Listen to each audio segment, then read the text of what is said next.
ኮንፈረንስ ቱሪዝም እንደ አንድ የኢኮኖሚ ሴክተር ትኩረት ተሰጥቶት ወደ ስራ ሲገባ በዋነኝነት ሁለት ጉዳዮችን በልዩነት በመስራት ነው።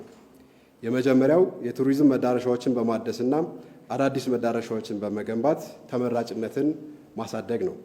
በዚህም ባለፉት ጥቂት ዓመታት የጎንደር፣ ሶፍ ዑመር፣ ላሊበላ፣ አክሱም፣ ጅማ አባጅፋር እና ሐረር ጀጎል ቅርሶችን ለማደስ ሰፋፊ ስራዎች ተሰርተዋል። ከዚህም ባሻገር በአዳዲስ የቱሪስት መዳረሻዎች ለማስፋፋት በገበታ ለሸገር፣ ገበታ ለሀገር እና ገበታ ለትውልድ መርሃ ግብሮች በርካታ የአዳዲስ የቱሪስት መስህቦች ተሰርተዋል። ሁለተኛው በልዩ ትኩረት እየተሰራ ያለው የቱሪዝም ሴክተር ማስፋፋት ደግሞ በኮንፈረንስ ቱሪዝም መስክ እየተሰራ ያለው ስራና እየተገኙ ያሉ ውጤቶች ናቸው። እንደሚታወቀው ሀገራችን ኢትዮጵያ የኢትዮጵያ አየር መንገድን የመሰለ ውጤታማና ወደ በርካታ ዓለም አቀፍ መዳረሻዎች የሚበር የአየር መንገድ ያላት ናት። በተጨማሪም ዓለም አቀፍ ስብሰባዎችን ለማከናወን የሚያስችሉ በርካታ ማዕከላት በመዲናችን ይገኛሉ። በቅርቡ ተጠናቆ ወደ ስራ የገባውን የአዲስ ዓለም አቀፍ ኮንቬንሽን ማዕከልን ጨምሮ የአድዋ ድል መታሰቢያ ሙዚየም፣ የሳይንስ ሙዚየም እና ሌሎችም አዲስና ነባር የስብሰባና የኤግዚቢሽን ማዕከላት ይገኛሉ። ይህንን ከህዝባችን እንግዳ ተቀባይነትና መዲናችን እንዲሁም ሀገራችን እያሳየችው ካለችው ሁለንተናዊ እድገት ጋር በማቀናጀት መንግስት የኮንፈረንስ ቱሪዝምን ለማስፋፋት ከፍተኛ ርብርብ እያደረገ ይገኛል። በዚህም ባለፉት 10 ወራት ብቻ በአጠቃላይ 84 ዓለም አቀፍ ኮንፈረንሶች በተለያዩ ተቋማት አስተናጋጅነት ተከናውነዋል። በዚህም 30,340 የውጭ ዜጎችና 171,739 ኢትዮጵያውያን ተሳትፈዋል። ተሳታፊዎች ከኮንፈረንሶችም ባሻገር ቆይታቸውን አራዝመው ሀገራችን እንዲጎበኙ ለማድረግ በርካታ ስራዎች ተሰርተዋል።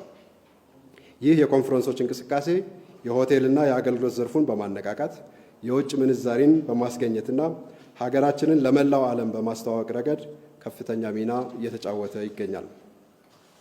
በቅርቡ የተካሄደውን ኢንቨስት ኢን ኢትዮጵያ ቀጠናዊ የደህንነት ፎረም እና የሃይማኖት ጉባኤን ጨምሮ 8 ዓለም አቀፍ ኮንፈረንሶች በያዝነው ወር ብቻ በመዲናችን ይከናወናሉ። ከእነዚህም ውስጥ 3ቱን ለማሳየነት እንደሚከተለው እናቀርባለን። የኢትዮጵያ ቴክኖሎጂ ኤግዚቢሽን ወይም ኢቴክስ 2025 ኤክስፖ ከግንቦት 8 እስከ 10 ቀን 2017 ዓመተ ምህረት የሚደረግ ሲሆን የሀገራችንን የዲጂታል ትራንስፎርሜሽን ጉዞ እና ስኬቶች ለዓለም አቀፉ ማህበረሰብ ለማስተዋወቅና ትስስሮችን ለማጎልበት እንዲሁም በቴክኖሎጂ ዘርፍ የኢትዮጵያን አቅም ለማሳየት የሚያስችል ዓለም አቀፍ ኤክስፖ ነው። በኤክስፖ ላይ ከሀገር ውስጥና ከውጭ ሀገር በድምሩ ከ10,000 በላይ ተሳታፊዎችና ከ100 በላይ ግዙፍ ቴክኖሎጂ ኩባንያዎች የሚታደሙ ሲሆን ኢትዮጵያ ዲጂታል ከባቢና ቴክኖሎጂን በመጠቀም የበለጸገ ህብረተሰብን ለመገንባትና የመንግስት አገልግሎት አሰጣጥን ለማሻሻል እያደረገች ያለችውን ጥረትና ያላትን እምቅ አቅም ለዓለም የምታሳይበት መድረክ ነው። በዓለም አቀፍ ደረጃ ስኬታማ የሆኑ ተቋማት ምርትና አገልግሎቶቻቸውን ይዘው በኤግዚቢሽኑ መታደማቸው ነገ የኢትዮጵያ ግዙፍ ተቋማት ለመሆን ለሚያልሙት የሀገራችን ጅምሮች ወይም ስታርታፕስ ትልቅ መነሳሳት የሚፈጥር ከመሆኑም በላይ የግብአትና የእውቀት ትስስር በመፍጠር ለተቋሞቻችን ተጨማሪ አቅም ይፈጥራል። ይህ ዓለም አቀፍ ኤክስፖ በ5 ዋና ዋና የትኩረት መስኮች የሚከናወን ነው። የመጀመሪያው የሳይበር ደህንነት ወይም ሳይበር ሴኩሪቲ ሲሆን ይህም እያደገ ያለው ዓለም አቀፍ የሳይበር ምህዳር ትስስር ጋር ተያይዞ የሚነሱ የሳይበር ደህንነት ተጋላጭነቶችንና መፍትሄዎቻቸው ላይ የሚመክር ሲሆን በርካታ ሀሳቦችና ምርቶች የሚቀርቡበት ነው። ሁለተኛው የትኩረት መስክ አርቲፊሻል ኢንተሊጀንስ ወይም ኤአይ ነው።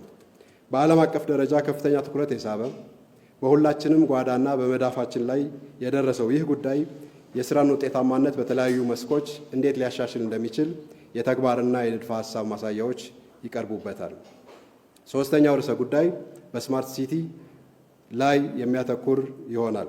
ከተሞች በቴክኖሎጂ መመራታቸው የአስተዳደርና ሰላምና ጸጥታን ማስከበር ድረስ ስለሚኖረው ሚና የሀገራችንና የሌሎችም ተቋማት አቅምና ተሞክሮ ይታይበታል። እንደሚታወቀው በሀገራችን መዲናችንን አዲስ አበባን ጨምሮ በአዳማ፣ በኮምቦልቻ፣ ደሴ፣ ጅማ፣ ሐረር እና ሌሎችም ከተሞች የስማርት ሲቲ ግንባታ ጅምሮች መልካም ውጤት እያመጡ ይገኛል። በመጨረሻም በፋይናንስ ቴክኖሎጂ እና በፋይናንስ ትምህርት በቴክኖሎጂ ትምህርት ዙሪያ ውይይቶች፣ የተሞክሮ መቅሰምና የተግባር ስራዎች ይቀርባሉ። ሁለተኛው ኮንፈረንስ አይዲ ፎር አፍሪካ ይባላል። ሁለተኛው ከቴክኖሎጂ ጋር የተያያዘው ኮንፈረንስ የአይዲ ፎር አፍሪካ ዓመታዊ ጉባኤ ነው። ጉባኤው ከግንቦት 15 እስከ 15 ቀን 2017 የሚካሄድ ሲሆን በጉባኤው ከመንግስት ውሳኔ ሰጪዎች፣ የልማት ድርጅቶች፣ ኢንዱስትሪዎችና ባለድርሻ አካላት የሚሳተፉበትና በአፍሪካ የዲጂታል መታወቂያ ስርዓት እድገትን ለማፋጠን የሚያግዝ ነው። ከ100 በላይ ሀገራት የሚሳተፉበት ይህ ጉባኤ ሀገራችን እንድታዘጋጅ የተመረጠችው ያለን ከፍተኛ ቁጥር ያለው እንግዶችን ለማስተናገድ የሚያስችል መሰረተ ልማት፣ ወደ ሁሉም የአፍሪካ ሀገራት የተሳለጠ የአየር ጉዞ ግንኙነት መኖርና ለሳምንት የሚቆየውን ጠቅላላ ዓመታዊ ስብሰባ ተግባራትን ለመደገፍ በቂ የኮንፈረንስ አገልግሎት መስጫ አቅምን ከግምት ውስጥ በማስገባት ነው። ከዚህም ባሻገር የኢትዮጵያ ፋይዳ የተገነባበት የሕግ ማዕቀፍ የስትራቴጂና ሀገር በቀል ቴክኖሎጂ ለብዙ ሀገራት አርአያ መሆን መቻሉና መታወቅ ለሁሉም የሚለው እቅድ በመተግበር ረገድ ያሳየችው የፖለቲካ ቁርጠኝነት ለመመረጧ ዋነኛ ምክንያት ሆኗል። በአጠቃላይ ሁለቱ ቴክኖሎጂ ጋር የተያያዙ ጉባኤዎች በተከታታይ ለአንድ ሳምንት መካሄዳቸው ሳምንቱን የቴክኖሎጂ ሳምንት ያደርገዋል። ይህም መንግስት ለዲጂታል ኢኮኖሚ የሰጠውን ትኩረት የሚያሳይ ነው። ዲጂታል ኢኮኖሚ በአንድ በኩል በራሱ ሀብትና የስራ ዕድል በመፍጠር በሌላ በኩል ደግሞ ለሌሎች የኢኮኖሚ ዘርፎች ቅልጥፍናና ውጤታማነትን በማሳደግ ከፍተኛ ድርሻ ይኖረዋል። ሶስተኛው ጉባኤ 20ኛው የዓለም አቀፍ የስራ ድርጅት አህጉራዊ ጉባኤ ነው። ይህ በዚህ ወር የሚካሄደው ዓለም አቀፍ ኮንፈረንስ በከተማና መሰረተ ልማት ሚኒስቴርና በዓለም አቀፍ የስራ ድርጅት በጋራ የሚዘጋጀው አህጉራዊ ሰው ተኮር ኢንቨስትመንት ኮንፈረንስ ነው። ይህ ጉባኤ ከ50 በላይ ሀገራት የተውጣጡ ከ1500 በላይ ተሳታፊዎች የሚገኙበት ሲሆን ኮንፈረንሱ የማይበገር ማህበረሰብ እና ጤናማ አካባቢ፣ የሰው ኃይልን በብዛት የሚጠቀሙ ኢንቨስትመንት ፕሮግራምና አካሄዶች በሚል መሪ ቃል ከግንቦት 11 እስከ 15 ቀን 2017 ይካሄዳል።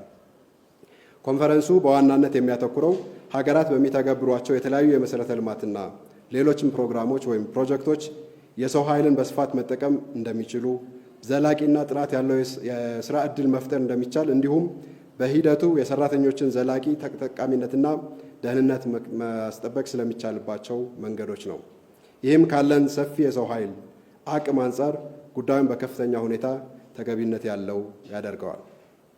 በተለይም በከተማና በገጠር ተግባራዊ እያደረግን የምንገኛቸው የመሰረተ ልማት፣ የቤቶች ልማት እና ሌሎች የግንባታ ስራዎች ከአካባቢው ጋር የተስማሙ፣ በህብረተሰቡ ላይ የጎላ አሉታዊ ተጽዕኖ የማያሳድሩ፣ በስራ ቦታ የሰራተኞች ጤናና ደህንነት የተጠበቀባቸው፣ ለዜጎች ሰፊና ጥራት ያለው የስራ ዕድል የሚፈጥሩ እንዲሁም ሁሉንም የህብረተሰብ ክፍሎች ታሳቢ ያደረጉና አካታች እንዲሆኑ በፖሊሲዎቻችን በአገራዊ እቅዶቻችንና ፕሮግራሞቻችን በግልጽ አካተን የሰራናቸውን ስራዎችና ያስመዘገብናቸውን ውጤቶች የምናሳይበት ይሆናል። በአጠቃላይ ኮንፈረንሱ የዓለም የቴክኖሎጂ እድገትን፣ ሰላምና ጸጥታ፣ የሀገራት የንግድ ፖሊሲዎችና የአየር ንብረት ለውጥ በሰራተኞች ደህንነትና የስራ ዕድል ፈጠራ ላይ የሚኖራቸውን አወንታዊና አሉታዊ ተጽዕኖዎች በመፈተሽ ስኬቶችን ይበልጥ ለማዳበርና ለሚስተዋሉ ችግሮች የመፍትሄ ሀሳብ ለማፍለቅ ትልቅ ዕድል እንደሚፈጥር ይጠበቃል። ይህም ከዘላቂ የልማት ግብ ጋር የሚጣጣሙ የአካባቢና ማህበራዊ ደህንነትን ታሳቢ ያደረጉና ሰፋፊ የስራ ዕድልን የሚፈጥሩ ኢንቨስትመንቶችን ይበልጥ ለመሳብ ለማበረታታትና ለማስፋፋት ዕድሎችን ይፈጥራል። በአጠቃላይ በውስን ዘርፎች ለማየት እንደተሞከረው የዚህን በጀት ዓመት በስኬት ለማጠናቀቅና ቀጣዩን የክረምትና ቀጣይ የበጀት ዓመት በላቀ ዝግጁነት ለመጀመር በርካታ ስራዎች የተሰሩ ይገኛሉ። በእነዚህ ጥረቶችም በርካታ ውጤቶች የተገኙ ቢሆንም ከኢትዮጵያ አቅምና ኢትዮጵያውያን ከሚገባን አንጻር ገና ረዥም መንገድ መሄድ ይጠበቅብናል። ከመነሻችን አንጻር ብዙ የተጓዝን ቢሆንም ከመድረሻችን አንጻር ብዙ ስለሚቀረን በየተሰማራንበት መስክ ሰላምን በማስቀደም በትጋት በፍጥነትና በፈጠራ መስራት ይጠይቃል። ለዚህም ዜጎች የሚጠበቅባቸውን ኃላፊነትና ቁርጠኝነት እንዲወጡ መንግስት ጥሪውን ያስተላልፋል። የመንግስት ኮሚኒኬሽን አገልግሎት ግንቦት 7 ቀን 2017 ዓ.ም። አመሰግናለሁ።